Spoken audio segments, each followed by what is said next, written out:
saka Andri Tamtomo.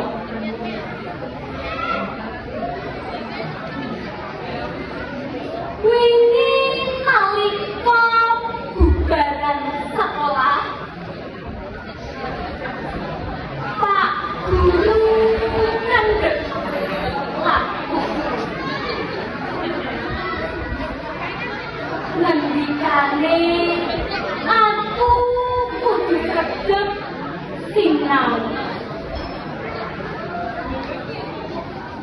Belajar nulis lan maca aksara Jawa kanggo ngati sayembara.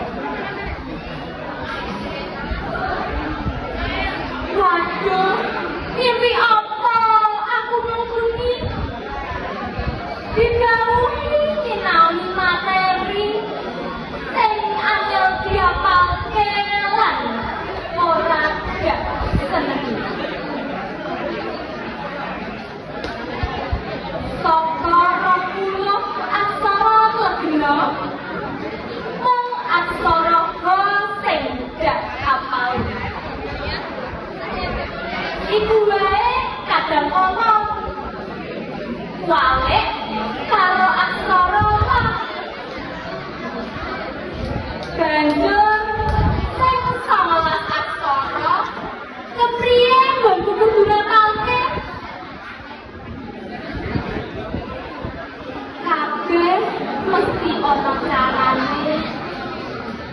Lamun gelem nyinaoni kanthi setiti.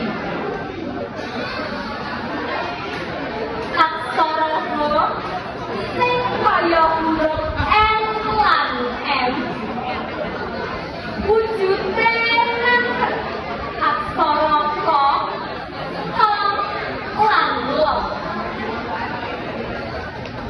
Dene yen aksara K kang wujude kaya NN mirip karo aksara D lan So.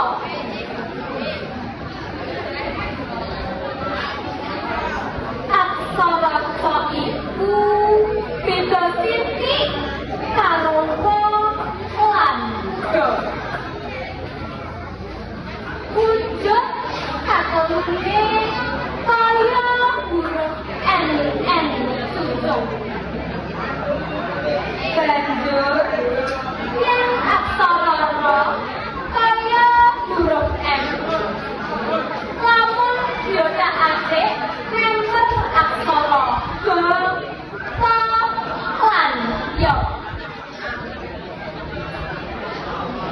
Yen wujude kaya huruf N strip payung, iku kang nempel ana papan,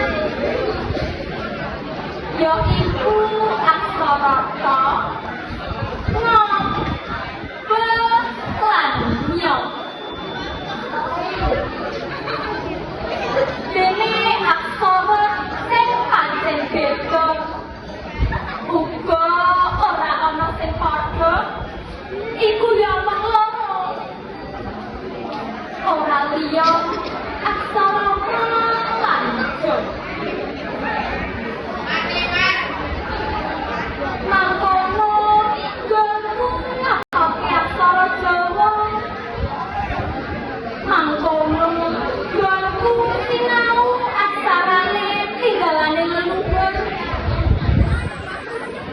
Sing kudu dititeni ora kena ngawur.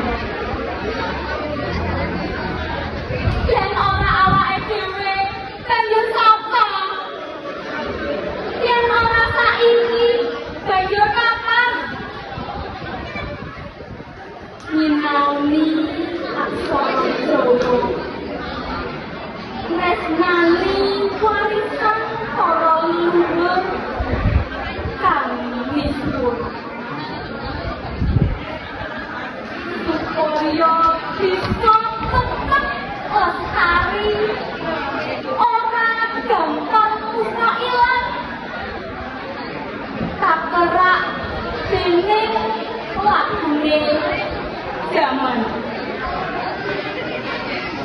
Seka asli terima aku dari sampai Pak Ibu. Tapi sekaku atau 5 cm atau